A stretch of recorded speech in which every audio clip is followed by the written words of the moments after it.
మంచిర్యాల జిల్లా నస్పూర్ మండల కేంద్రంలోని తెలంగాణ భవన్లో బీఆర్ఎస్ పార్టీ రాష్ట్ర నాయకుడు నడిపెల్లి విజిత్రావు ఆధ్వర్యంలో తెలంగాణ సిద్ధాంతకర్త ప్రొఫెసర్ జయశంకర్ వర్ధంతిని నిర్వహించి వారి చిత్రపటానికి పూలమాలలు వేసి ఘనంగా నివాళులు అర్పించారు.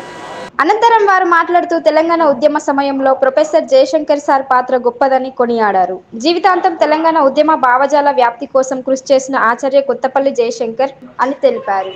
ఈ కార్యక్రమంలో బీఆర్ఎస్ పార్టీ నాయకులు, కార్యకర్తలు తదితరులు పాల్గొన్నారు.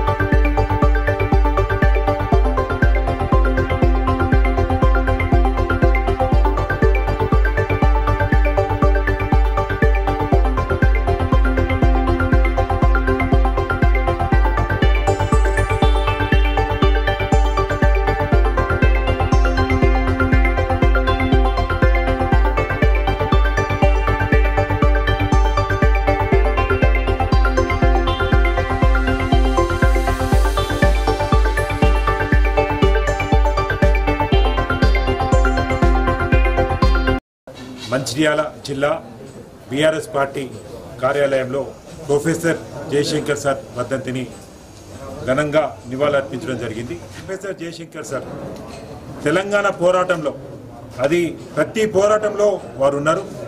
కేసీఆర్ గారు ఎప్పుడైతే అన్ని పదవులు త్యాగం చేసి తెలంగాణ కోసం మళ్ళా పోరాటం మొదలు పెడతా అన్నప్పుడు అప్పుడు జయశంకర్ సార్ కూడా కేసీఆర్ గారి వారితో కలిసి నడవడం, ఈసారి తెలంగాణ రావాలి, తెలంగాణ కేవలం పోరాటంతో రాదు, రాజకీయ వ్యవస్థను కూడా ఒప్పియాలి, అన్ని పొలిటికల్ పార్టీలను కూడా తెలంగాణ కావాలనే ఒక దారికి తీసుకురావాలి అనే ఒక వ్యూహరచన చేసి అన్ని సందర్భాలలో ఇద్దరు కేసీఆర్ గారు, జయశంకర్ గారు వ్యూహరచన చేసి ఇవాళ తెలంగాణ సాధించుకున్న సందర్భం.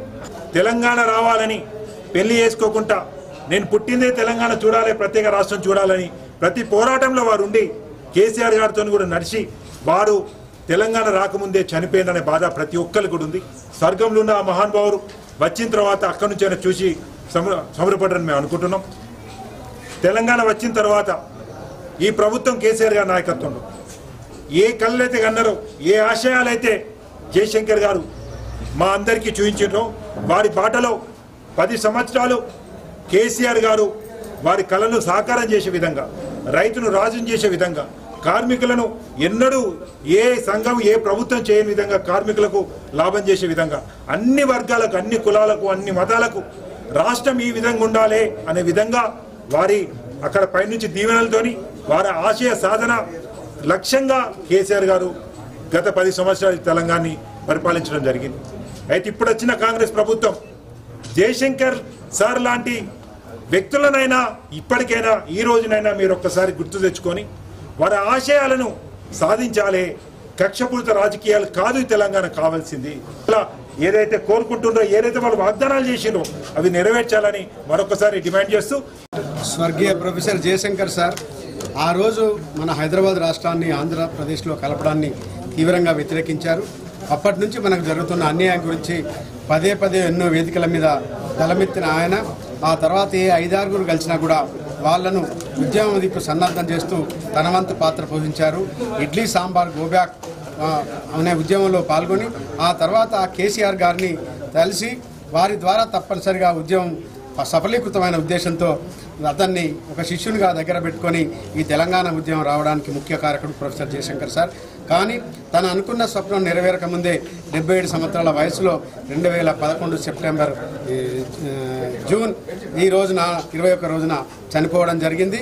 కానీ ఆయన ఆశలను కొనసాగిస్తూ కేసీఆర్ గారు తెలంగాణ రాష్ట్రం వచ్చిన తర్వాత ఈ రాష్ట్రాన్ని బంగారు తెలంగాణ తీసుకురావడానికి, ఒకప్పుడు కేవలం కరెంటు ఉండదు, ఈ బట్టలు ఆరేసుకోవడానికి పనిచేస్తున్న ఆంధ్ర వాళ్ళు ఎద్దేవి చేసిన దాన్ని రెప్పపాటు కరెంటు పోకుండా తీసుకురావడం అయితేనేది, ఇంటింటికి మంచినీటి సౌకర్యం కల్పించడం అయితేనేది, అనాదిగా దేనికి నోచుకొని ఈ చెరువులన్నింటినీ మిషన్ కాకతీయ పథకం ద్వారా మొత్తాన్ని సస్యశాలం చేసే పాత్ర కేసీఆర్ గారు పోషించారంటే అవన్నీ జయశంకర్ సార్ ఆశయాలు. కాబట్టి మనం ఇక ముందు కూడా జయశంకర్ సార్ యొక్క ఆశయాలను కొనసాగిస్తూ ఈ తెలంగాణ రాష్ట్ర అభివృద్ధిలో ముందుండి పోరాడాలని, ముఖ్యంగా జయశంకర్ సార్ గారి సూచనతోనే తెలంగాణ బొగ్గని కార్మిక సంఘం గోదావరికంలో పురుడు పూసుకొని సింగరేణి కార్మికులకు ఎన్నో హక్కులు కేసీఆర్ గారి ద్వారా తీసుకురావడానికి కారణభూతులైంది. కాబట్టి తెలంగాణ ప్రజలు ఎవరైనా కూడా, సింగరేణి కార్మికులు ఎవరైనా కూడా జయశంకర్ సార్ యొక్క సేవలు మరవరని తెలియజేస్తూ వారికి అమర్ హై ప్రొఫెసర్ జయశంకర్.